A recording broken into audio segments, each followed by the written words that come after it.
आज हम लोग शुरू करेंगे अपने ट्रायंगल चैप्टर का सबसे इम्पोर्टेंट हिस्सा, और यही मेनली हमारा ट्रायंगल चैप्टर में था। इसके पहले जो हम लोग पढ़े ना, वो बेसिक सा चीज़ था जो कि आपको मालूम होना चाहिए। समझ रहे बात को? इसके पहले तक जो भी हम लोग पढ़े हैं वो हमारा केवल और केवल कॉन्सेप्ट बिल्ड करने का एक मकसद था मेरा, ठीक ना, ताकि आपका जो कॉन्सेप्ट है ट्रायंगल चैप्टर को लेकर वो अच्छा खासा मजबूत हो जाए, जो कि आपने जान भी लिया है। उसमें हम लोगों ने मेनली 2 थ्योरम के बारे में पढ़ा है ना। चलिए, आज से जो हमारा इस चैप्टर का मेन मकसद था वो स्टार्ट होता है, और सबसे पहला टॉपिक हम लोग इसमें पढ़ेंगे। पहला टॉपिक ही हमारा आखिरी टॉपिक होने वाला है, क्योंकि ये चैप्टर ही पूरा हमारा उसी टॉपिक पे बेस्ड है, इसका नाम है कॉन्ग्रुएंसी ऑफ ट्रायंगल। पूरा का पूरा चैप्टर इसी पे हमारा बेस्ड है, ठीक ना। तो आपने नाम सुना होगा, side angle side, angle side angle, RHS, side side side, angle angle angle, इस प्रकार का आपने सुना होगा, है ना। तो इसी के बारे में आज हमारा क्लास होने वाला है। सॉरी, एंगल एंगल नहीं होता है, एंगल एंगल साइड होता है, मिस्टेक। तो मेनली हमारे पास क्लास 9th में 5 क्राइटेरिया है जिससे कि हम लोग कॉन्ग्रुएंसी को पढ़ेंगे, ठीक ना। तो सबसे पहला हमारा है साइड एंगल साइड, सबसे पहला। दूसरा, एंगल साइड एंगल। तीसरा, एंगल एंगल साइड। चौथा साइड साइड साइड। पांचवा, RHS, ठीक ना।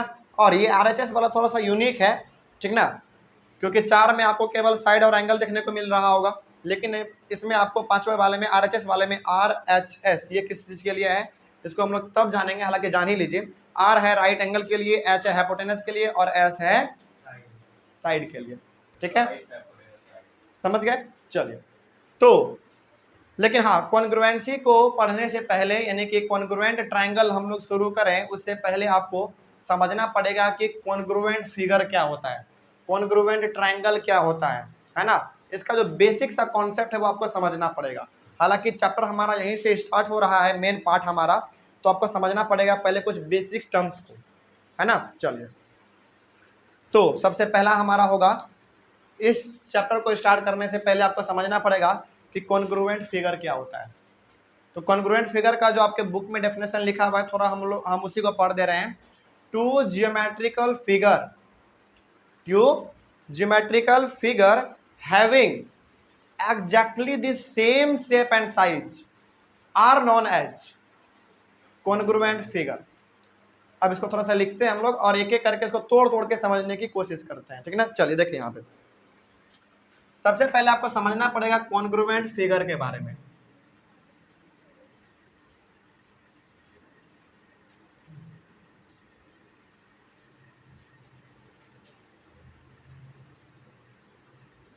कॉन्ग्रुएंट फिगर्स के बारे में ध्यान इधर, क्योंकि ट्रायंगल का ये हमारा मेन क्लास आज से स्टार्ट हो रहा है, और क्लास 9 का जितना कॉम्प्लेक्स चैप्टर है हमारा ट्रायंगल का, उससे कई ज़्यादा आसान है क्लास 10th का ट्रायंगल।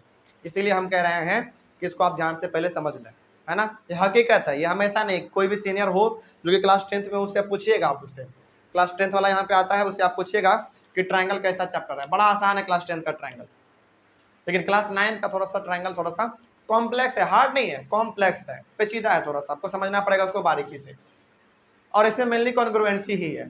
समझते हैं, पहले ध्यान से समझिए इसको। कॉन्ग्रुएंट फिगर क्या होता है?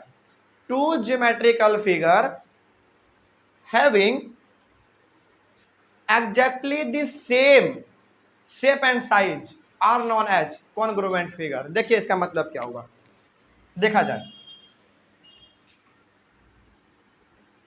Two geometrical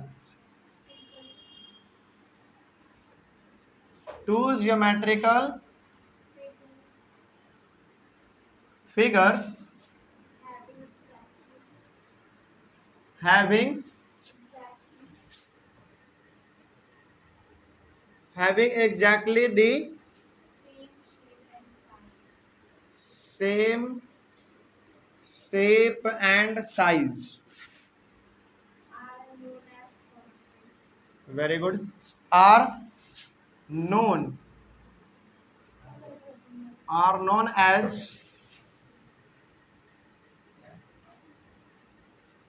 congruent figures।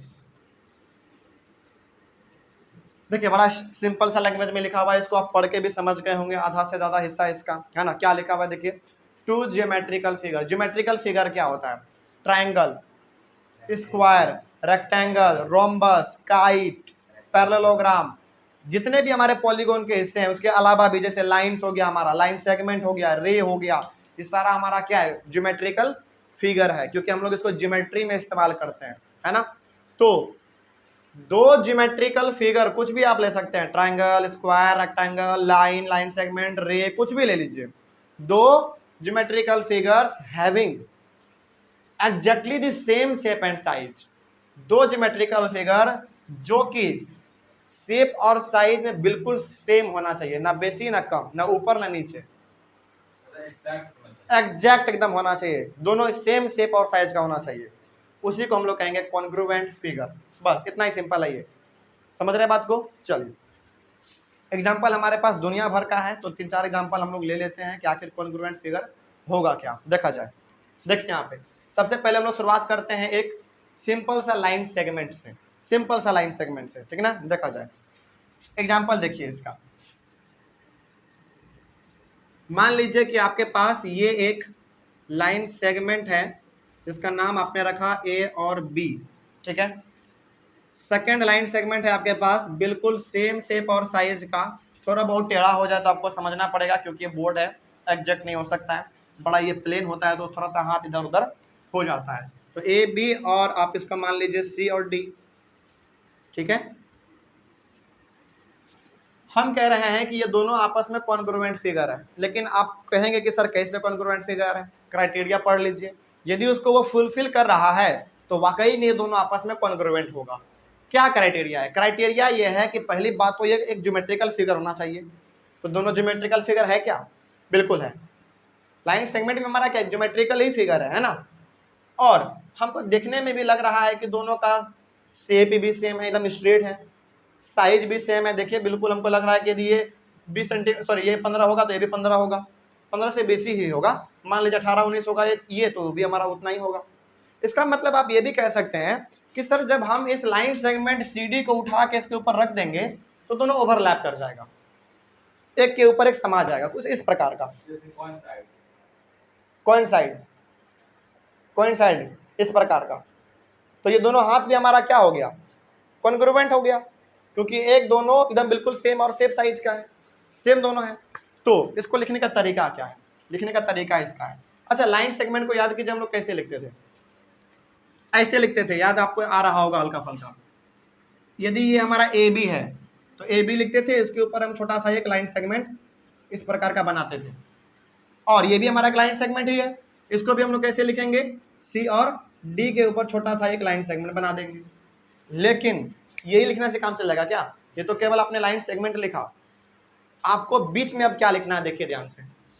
आपको 2 इक्वल टू का साइन देना है, उसके बाद आपको एक इस प्रकार का साइन देना। देखिए यही हमारा साइन है कॉन्ग्रुएंट का। किसका साइन है ये? कॉन्ग्रुएंट का, ठीक है। और यदि आप ऐसा साइन देते हैं तो ये माना जाएगा कि जितना सेम और जो शेप और साइज इसका होगा वही इसका भी हुआ होगा, तभी ये दोनों आपस में कॉन्ग्रुएंट है।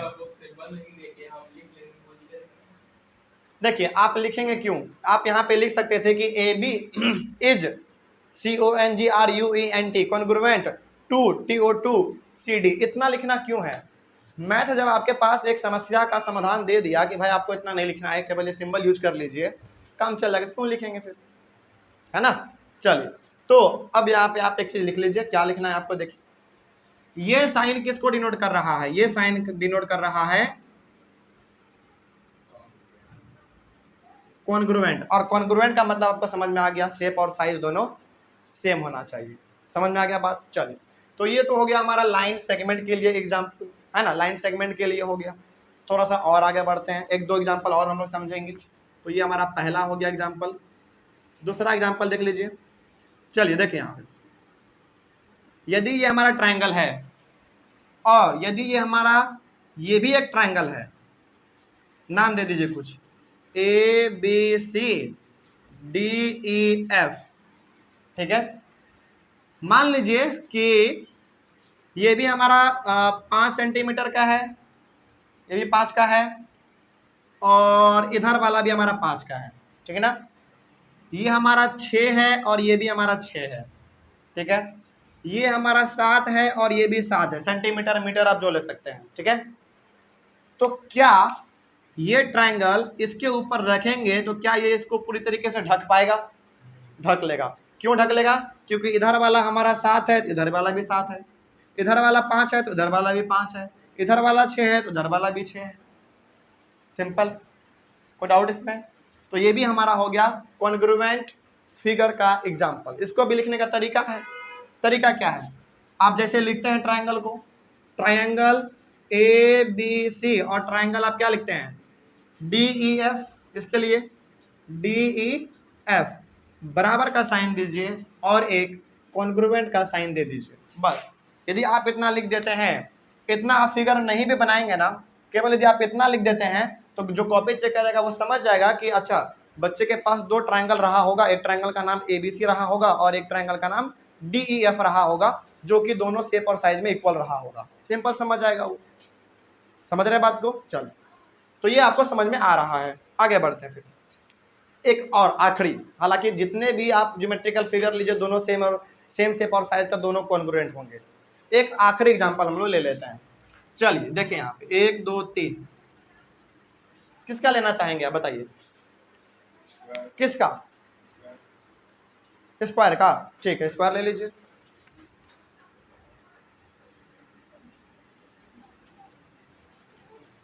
PQRS, PQRS। एक और स्क्वायर आप ले लीजिए, इसको नाम दे दीजिए आप ABCD। क्या है? ABCD। और मान लीजिए कि इसका हर एक साइड जो है वो कितना 7 7 का है। स्क्वायर का सारा साइड तो सेम होता है, ये भी हमारा 7 7 का है। तो ऑब्वियस ये बात है कि ये दोनों ट्रायंगल दोनों स्क्वायर आपस में कॉन्ग्रुएंट होंगे, है ना। चलिए, तो इसको आप यहाँ पे लिख दीजिए। हालांकि स्क्वायर को लिखने का उतना आप लिखना चाहें तो लिख सकते हैं। आप यहाँ पे लिखना चाहें तो आप इस प्रकार से लिख सकते हैं। छोटा सा स्क्वायर का फिगर बना लीजिए ABCD, और छोटा सा आप स्क्वायर का फिगर यहाँ पे भी बना लीजिए। अच्छा, ये PQR है ना, PQRS, और इसका क्या था? ABCD, ठीक है।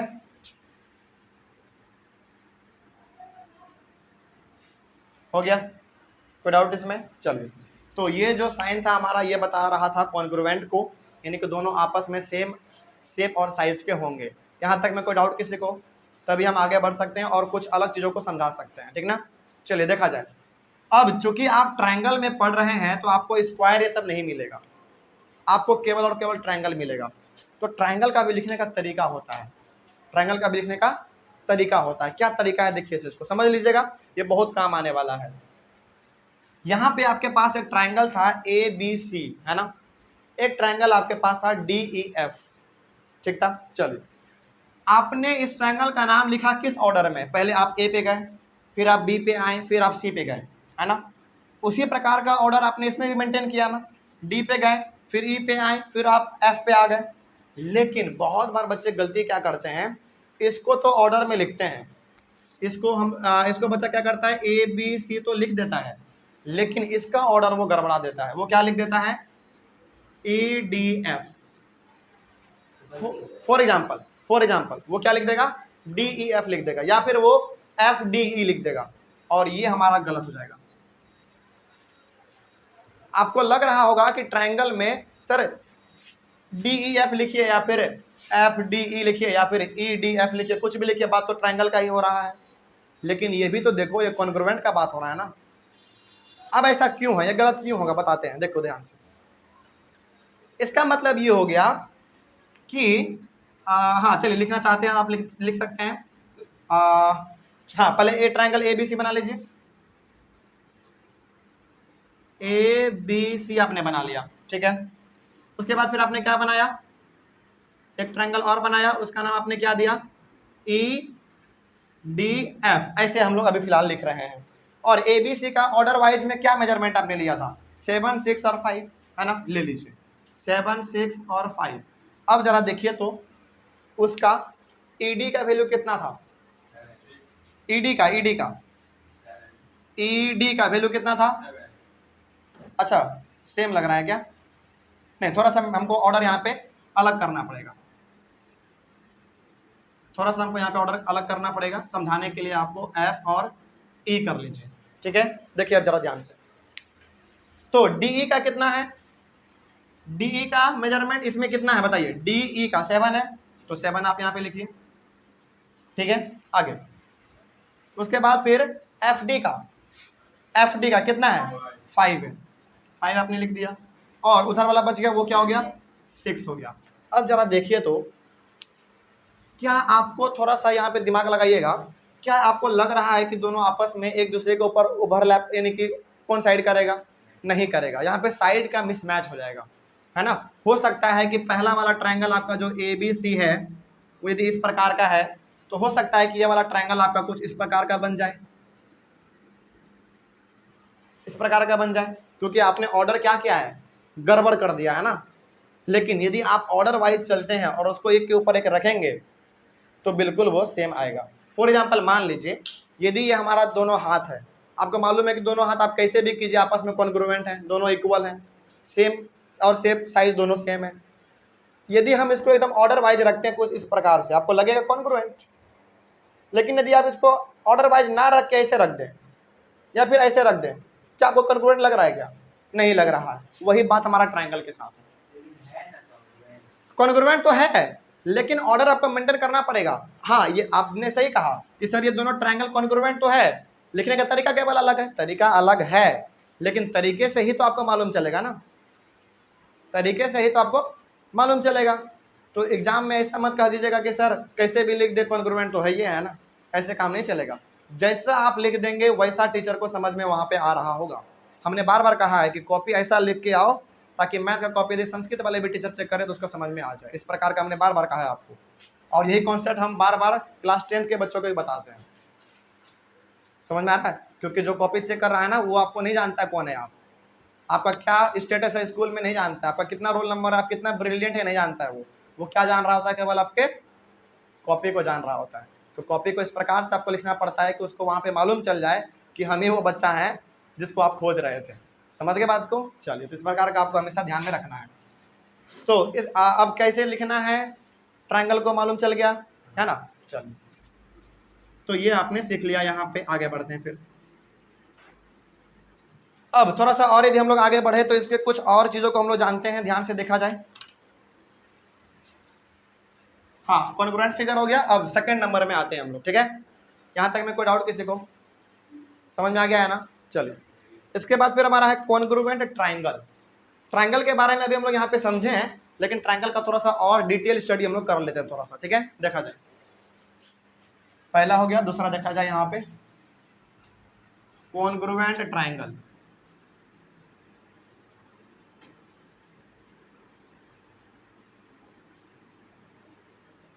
कॉन्ग्रुएंट ट्रायंगल क्या हुआ?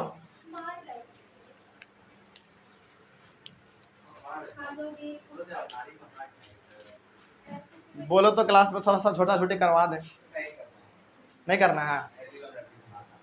तुम क्यों उसका चोटी बार बार खींच रहे हो?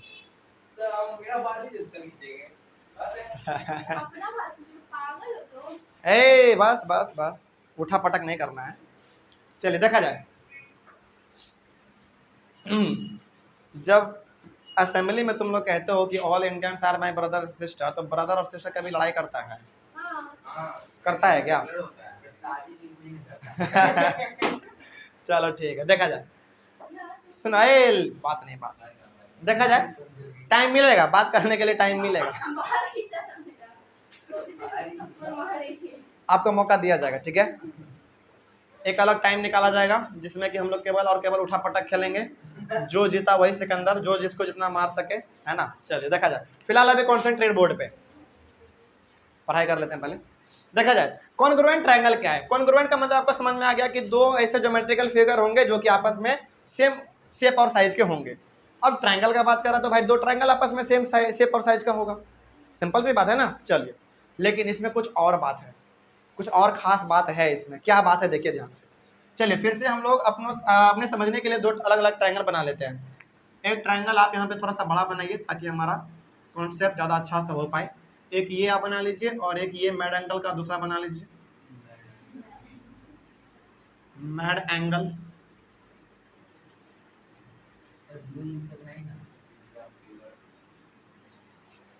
ठीक है, ये नीचे वाला थोड़ा सा कोई भी देख के बोलेगा कि आपस में कॉन्ग्रुएंट नहीं है, तो थोड़ा सा ठीक से बनाया जाए।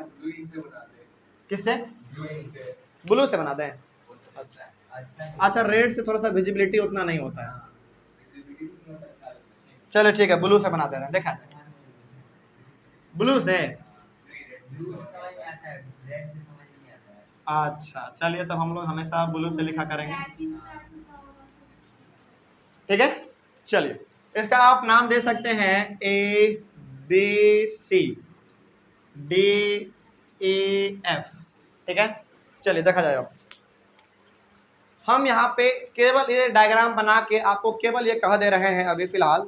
अब मेरे बात को पकड़िएगा आप लोग, ठीक ना, क्योंकि यही चीज़ आपको पूरे चैप्टर में मिलेगा और परेशान भी करने वाला है, तो क्यों ना इसको पहले ही निपटा लिया जाए, है ना। देखा जाए, हम कह रहे हैं कि ये दोनों ट्रायंगल जो है ना आपस में कॉन्ग्रुएंट है, हम कह रहे हैं फिलहाल, अभी हम कह रहे हैं, तो मान लीजिए कह रहे हैं तो कैसे लिखेंगे?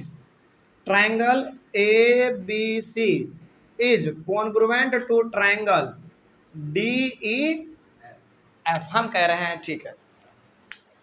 लेकिन जब भी दो ज्योमेट्रिकल फिगर आपस में कॉन्ग्रुएंट होते हैं ना, तो पहली बात तो वो शेप और साइज में एकदम बिल्कुल फिक्स होंगे, पहली बात तो आपको मालूम है।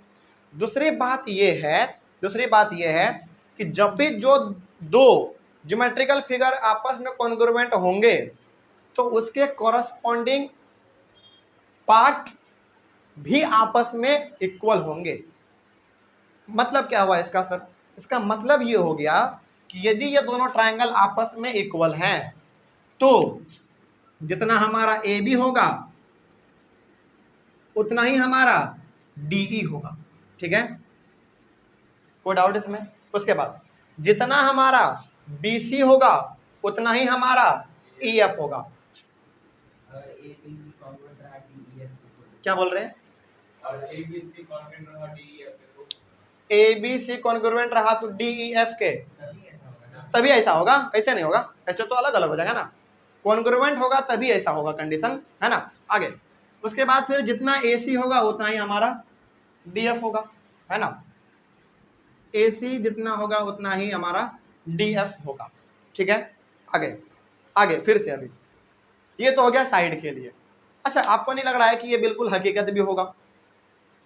क्योंकि जब तक ये साइड इसके बराबर नहीं होगा, ये साइड इसके बराबर नहीं होगा, ये साइड इसके बराबर नहीं होगा, तब तक दोनों कोइंसाइड नहीं कर पाएगा।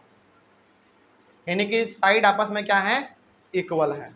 कॉरस्पॉन्डिंग साइड क्या है? आपस में दोनों के बराबर है। आगे बढ़ते हैं, फिर आगे बढ़ा जाए। इसके साथ ही साथ इसमें और ऐसा कहा गया है कि यदि दो ट्रायंगल आपस में कॉन्ग्रुएंट हैं तो इसके कॉरस्पॉन्डिंग एंगल भी आपस में इक्वल होंगे। कॉरस्पॉन्डिंग एंगल का मतलब क्या? दो लाइन सेगमेंट, दो रे बोल लीजिए या फिर दो लाइन सेगमेंट बोलिए, वो आपस में झुकाव सेम होगा ना। जैसे देखा जाए, यदि इसका झुकाव इतना है तो इसका भी झुकाव इतना होगा, तभी तो दोनों आपस में कॉन्ग्रुएंट होंगे। यदि कम, यदि बेस हो गया तो कॉन्ग्रुएंट कैसे होगा? अगर सर ये सब दे दिया जैसे कि AB बराबर DE पूरा दे दिया, तो इसका मतलब ये नहीं कर सकते ना कि ABC कॉन्ग्रुएंट DEF के। बिल्कुल, यदि आपके पास केवल और केवल ये भी दे देना, दो ट्रायंगल दे दे आपके सामने, ये वाला और ये वाला, और आपको कहे कि देखिए ये इसके बराबर है, ये इसके बराबर है, ये इसके बराबर है, तो आपका पहले नजर जाना चाहिए किस पे? इस ट्रायंगल पे। ठीक है, और यदि ऐसा दे दिया तो आपको समझ जाना है कि ये हमारा दोनों ट्रायंगल आपस में कॉन्ग्रुएंट है। सिंपल सी बात। ठीक है, आगे ये तो साइड के लिए हो गया, आप थोड़ा सा एंगल के लिए लिख लीजिए। तो जितना एंगल हमारा A होगा उतना ही एंगल हमारा कौन सा होगा? D होगा, ऊपर वाला।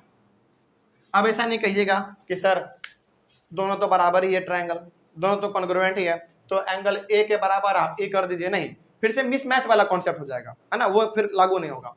तो एंगल जितना हमारा A होगा उतना ही एंगल हमारा D होगा।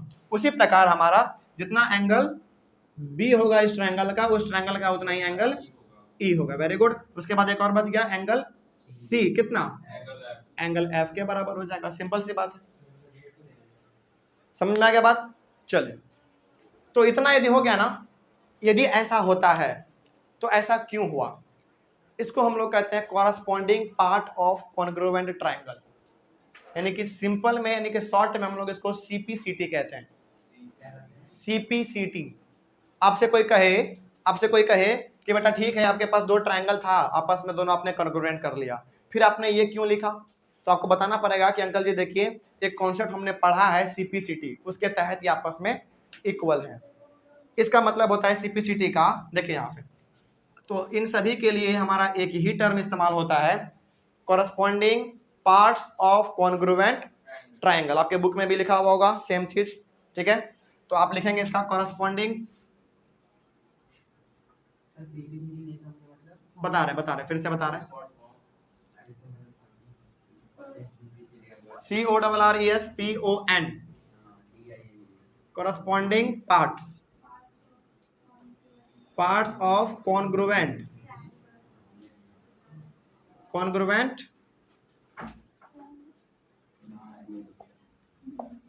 Corresponding parts of congruent triangle. इसको सिंपल में और शॉर्ट में हम लोग जब सवाल बनाएंगे ना, तो इतना लंबा नहीं लिखने वाले हैं। इसके लिए शॉर्ट फॉर्म हमारे पास है CPCT, बस। अब आपके मन में आ रहा होगा कि सर CPCT क्या है। देखिए ध्यान से, सबसे पहली बात तो आपको मालूम है कि दो ट्रायंगल कॉन्ग्रुएंट हो गया है।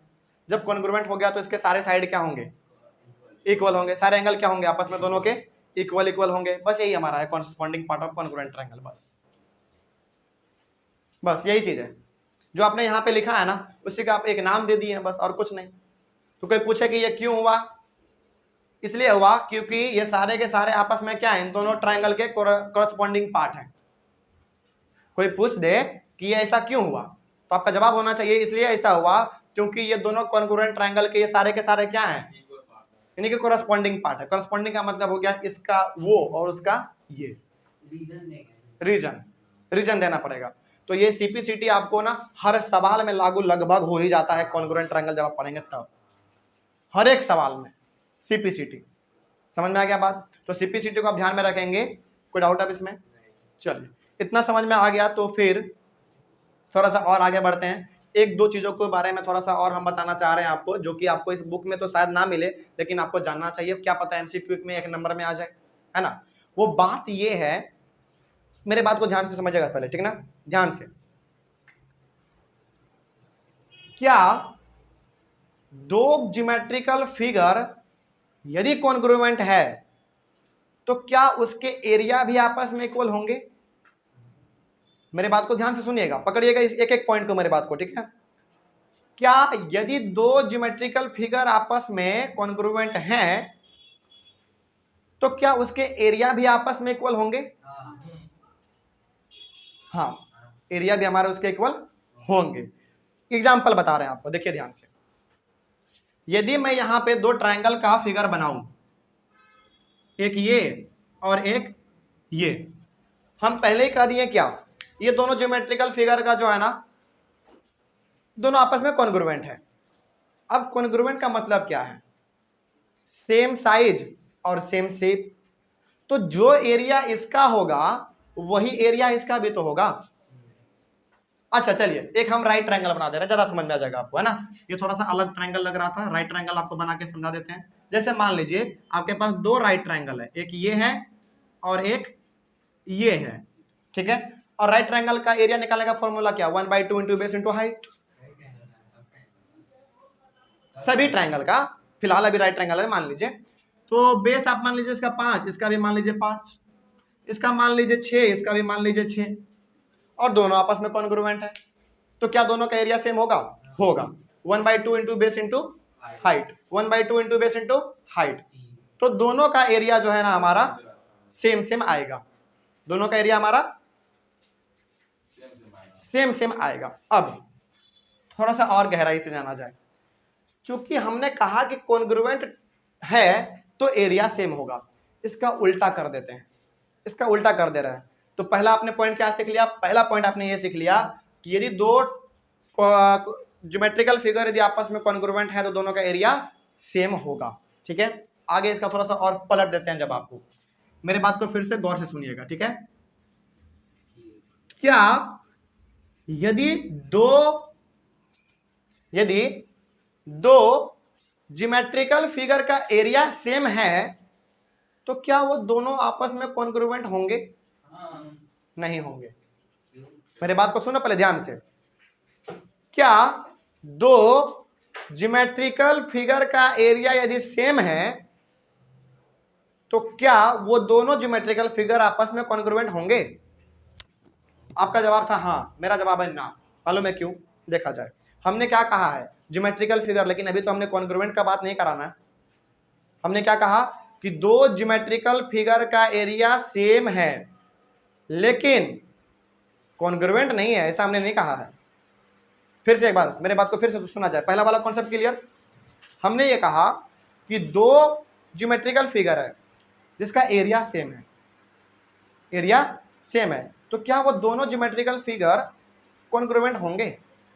आपका जवाब था हाँ, मेरा जवाब है ना। समझिए इसको, देखिए ध्यान से। आपको मालूम है कि स्क्वायर का एरिया जो निकालने का तरीका होता है वो होता है साइड इनटू साइड, है ना। मान लीजिए इसका कितना था, फॉर एग्जांपल आप मान लीजिए इसका 2 था, तो इसका एरिया कितना हो जाएगा? चलिए 4 मीटर, 2 मीटर मान लीजिए, है ना। तो 4 metre square, area 4 metre square आ गया। और एक ट्रायंगल है आपके पास, ये वाला मान लीजिए ट्रायंगल, एक ट्रायंगल है, ठीक है। और इस ट्रायंगल का ये हाइट है मान लीजिए, ठीक है। हाइट है आपके पास 4 मीटर और बेस है आपके पास 2 मीटर। इसका एरिया निकालिए, क्या होता है? 1/2 इंटू बेस 2 है और हाइट हमारा कितना है? 4 है। तो ये हमारा कट जाएगा, 2 बार में कितना आ गया? 4 मीटर स्क्वायर आ गया। अब जरा बताइए, दोनों का एरिया तो सेम ही हुआ ना, दोनों का एरिया तो सेम ही हुआ, लेकिन क्या दोनों फिगर आपस में, यानी कि दोनों ज्योमेट्रिकल फिगर आपस में कॉन्ग्रुएंट है क्या? नहीं, देखने ही से लग रहा है ये ट्रायंगल है ये स्क्वायर है, दोनों आपस में एक दूसरे के ऊपर इस प्रकार से नहीं आ पाएगा। आ पाएगा क्या? नहीं। तो यहां से आपने दो बहुत ही इंपॉर्टेंट चीजों के बारे में सीखा कि पहला तो ये कि यदि दो कॉन्ग्रुएंट फिगर है तो उसका एरिया आपस में इक्वल होंगे, लेकिन दो ज्योमेट्रिकल फिगर का एरिया सेम हो ये जरूरी नहीं है कि वो दोनों फिगर आपस में कॉन्ग्रुएंट हो। एग्जांपल आपके सामने है, समझ गए बात को? तो इस दोनों पॉइंट को आप नोट कर लीजिएगा, कहीं ना कहीं इसको आप नोट कर लीजिएगा, ठीक है। चलिए थोड़ा सा और हम लोग एक दो बात और कर लेते हैं इस क्लास में। तो क्या हम यहाँ पे लिख दें? क्या लिख ही दे? क्या जो अभी हम लोगों ने 2 पॉइंट समझा है लिख लेंगे आप? चलिए हम डिक्टेट कर रहे हैं, आप लोग लिखेंगे। ऑनलाइन वाले बच्चे आप भी इसको लिखने की कोशिश करेंगे। पहला पॉइंट क्या था? पहला ये था, if two geometrical figures are congruent then their areas are also equal. पहला point. Next point, if the areas of two geometrical figure are equal, it is not necessary that the given two geometrical figure are congruent। ये necessary नहीं है, हो भी सकता है नहीं भी हो सकता है। कोई डाउट इसमें? समझ में आ गया ना? चलो, तो यही था हमारा। उसके बाद अब ये तो आपके पास पूरी तरीके का यहाँ पे निचोड़ आपने ले लिया कि आपको क्या क्या इस ट्रायंगल चैप्टर में पढ़ना है, इसमें कोई डाउट नहीं ना। अब जरा सा भी यदि डाउट है कहीं पे तो पूछ लीजिए जल्दी, क्योंकि यदि इसमें डाउट रह गया तो फिर पूरा चैप्टर आपका कंफ्यूजन ही लगेगा, है ना। तो यही एक बार थोड़ा सा देख लीजिए इसको फटाफट।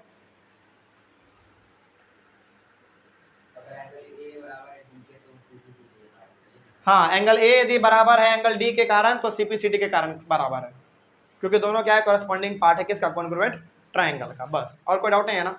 चलिए, तो आपने जान लिया कि कॉन्ग्रुएंट क्या होता है, कॉरेस्पॉन्डिंग पार्ट क्या होता है। लेकिन कॉन्ग्रुएंट साबित करने के लिए ना हमारे इस क्लास में 4 क्राइटेरिया है, 4 क्राइटेरिया है। दो आपस में ट्रायंगल कॉन्ग्रुएंट होगा कि नहीं होगा, इसको साबित करने के लिए हमारे पास 4 नियम कानून है। नियम कानून कह लीजिए, हम उसको नियम कानून कहते हैं। 4 है, चलिए एक एक करके हम लोग लिखते हैं उसको।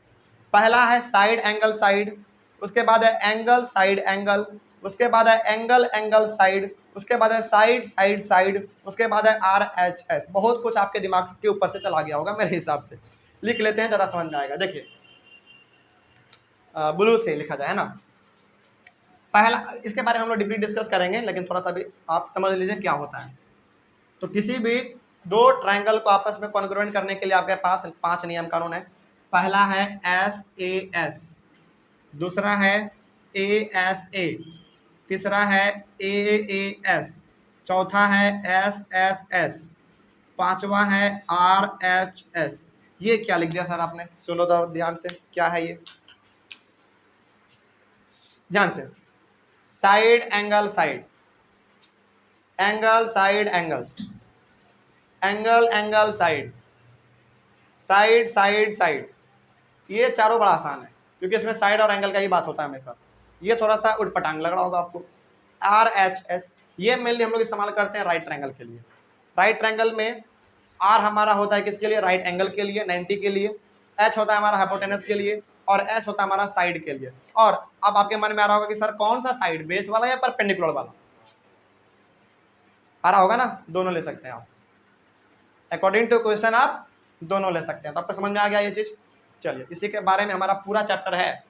इन पांचों को हम लोग एक अलग अलग करके प्रूफ करेंगे। सुनिए पहले ध्यान से, इन पांचों को हम लोग अलग अलग करके प्रूफ करेंगे और आपको ये बताएंगे कि किस प्रकार से हम लोग ट्रायंगल को कॉन्ग्रुएंट करते हैं। अब यहाँ पे एक और चीज है, जो चीज आप इसमें सीखेंगे ना, इसके सीखे हुए चीजों को आप इसमें लागू कर सकते हैं कॉन्ग्रुएंट साबित करने के लिए।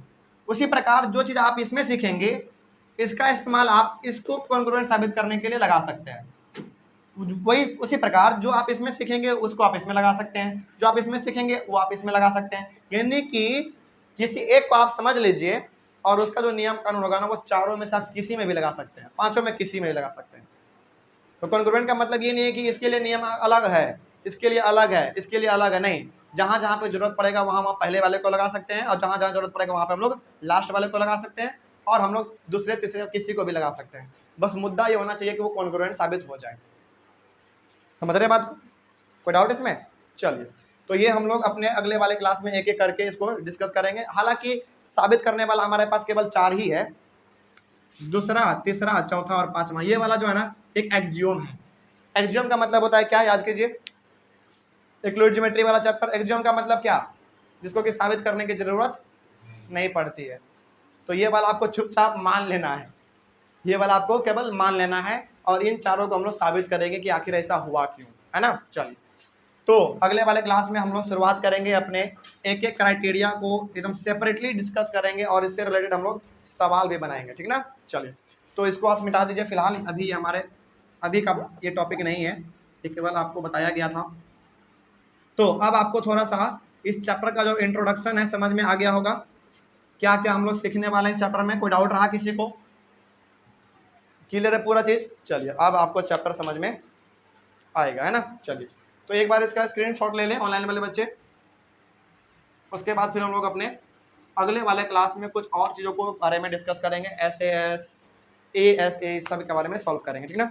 चलिए, तो मिलते हैं फिर हम लोग अपने अगले वाले क्लास में। तब तक के लिए thank you very much and have a nice day.